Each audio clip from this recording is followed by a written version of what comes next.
It has peace in it. It has surrender, obedience, submission, sincerity, and peace. 5 words.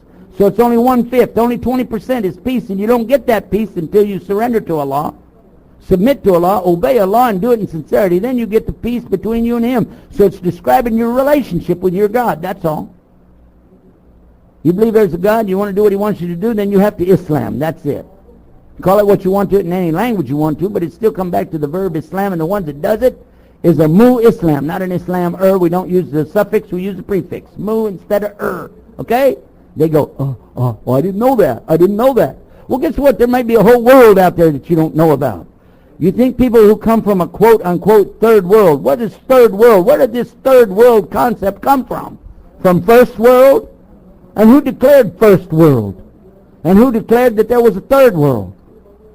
And whatever happened to the second world, the one in between? Yeah, right. This is nuts. We're playing their game. And you cannot win at somebody else's game. We need to go back to our game. Our game's Islam. It's real simple. You want to know about Allah? Because you don't. Don't come and tell me about God when you don't have a clue. Because I'll ask you the questions that the ancients asked about God, and you won't be able to answer any better than those people did. I'll ask you a first question. Where is God? You believe in God? Where is He? They'll say He's everywhere. Say, oh, really? So He's like in the sunset, He's in the clouds, He's in everything, huh? Everything beautiful, right? Is He in the toilet? They'll go, huh? Well, no. Is He in the HIV virus, AIDS? Is He? No. Well, then where is He? If He exists, where is He? We as Muslims know, because He told us He doesn't exist in His creation. And there's nothing in the creation like Him. Laysa kamithlihi shay'un. He also told us, وَلَمْ يَكُنْ لَهُ كُفُوًا أَحَدٌ. There isn't anything that compares to Allah. Why? Because He's not created. He's not in His creation. Therefore, He's where He said He is. He said He created the heavens and the earth in Sittul Yawm in 6 days. And then Thumma Istawa ala Arsh. And then He went and established Himself over His throne. Okay? That's what we believe. They go, Well, okay, I'll ask you another question. You believe in God? Can He do anything? Yeah, He can do anything. Can He lie? Well, no. All right, that's something He can't do. Oh. Well, I guess He can if He wants to. I heard one Christian tell me that. He can if He wants to. I said, God can lie. He said, yeah, He can do anything. He can cheat? Yeah.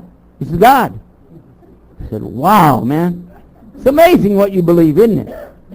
Can He be a man? Of course He can. He's God. He can do what He wants to do. We never say that. We say, La hawla wa la quwwata illa billah. Allah is the only power. There's no power except the power of Allah.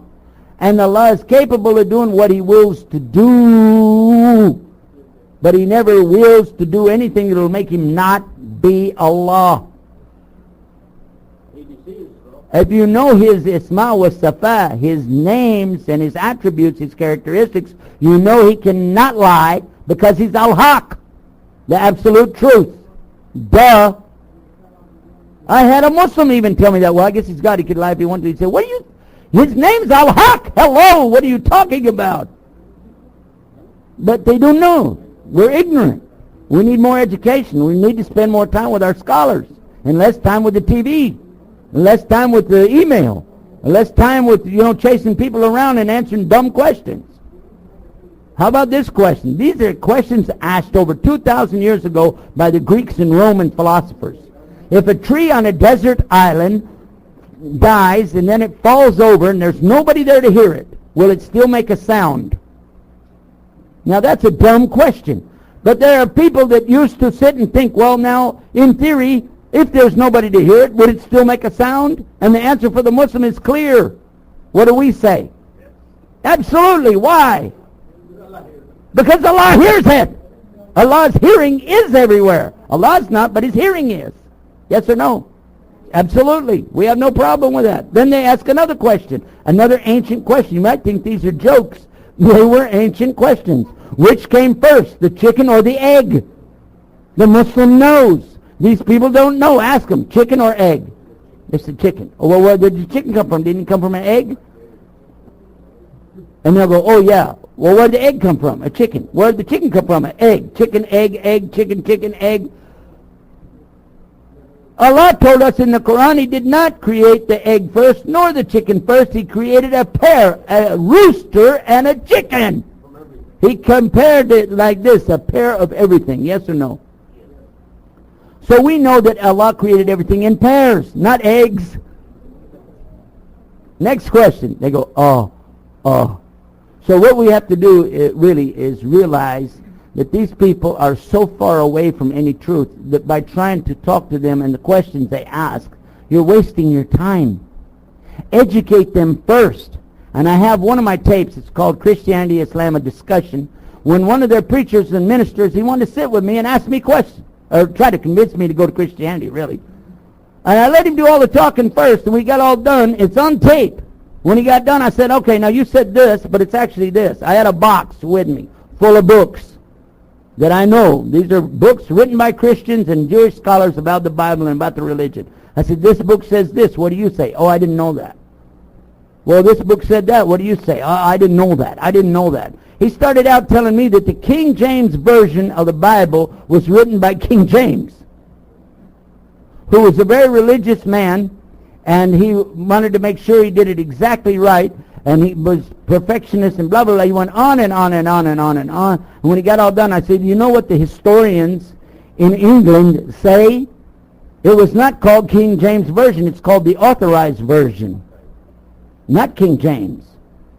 Because the ones who translated it were hoping he would authorize it after they did it, and they wrote a beautiful soliloquy in the beginning of it to him and called him Lord and thanked him for all the wonderful things, including making the crops nice, because they wanted him to say that he authorized, and he never did authorize it. But he didn't kill him either, and they were happy for that. How do you come up with this story? Where did you get it?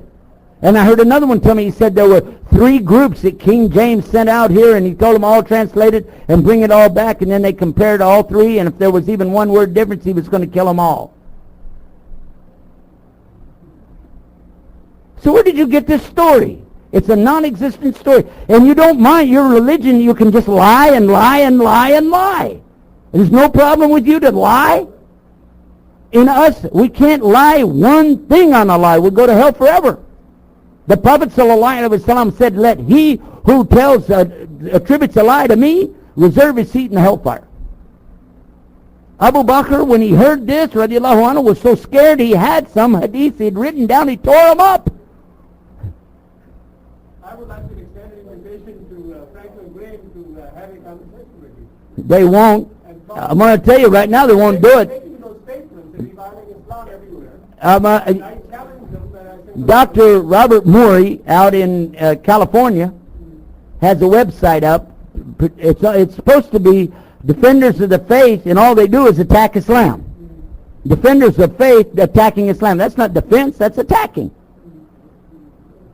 I've written him, even before all of these events came up, asking him about a book that he wrote called The Moon God Allah. He lies and lies and lies. And I wrote to him and asked him an email, and somebody wrote back and said, Dr. Morey is too busy to answer his own email. And if you don't, we have to have credentials, or we can't even tell him who you are, or something like this, or what your credentials are. Because I was challenging him to a discussion. They said, well, he won't debate you, and I didn't say debate. It's a discussion. Just want to educate him about some things, They said, well, he doesn't have time for riffraff, right? And so when I sent back my PhD and all the credentials with it, they never answered me.